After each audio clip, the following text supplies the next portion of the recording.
We're gonna go over how to do a good push-up.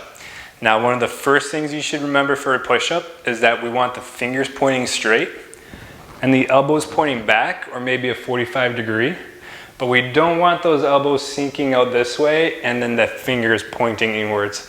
That's when we're starting to get into a bad habit of bad push-up. So fingers pointing straight, and then I'm almost like I'm squeezing my elbows into my sides as I'm doing my push-up, and that'll help activate all the right muscles.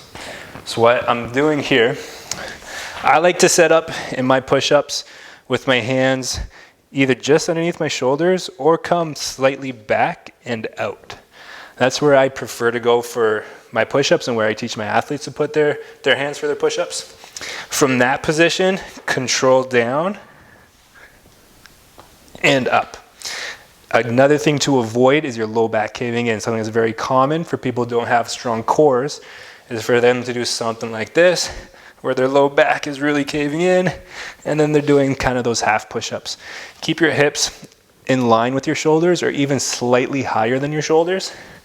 Look something like that to do your push-ups there. If you can't do it from the ground, that's no problem. Just put your hands onto the edge of your couch or a countertop. The higher that you go, the easier that push-up is going to be. Just keep those points, those techniques that I was talking about in mind, no matter what variation that you're gonna choose.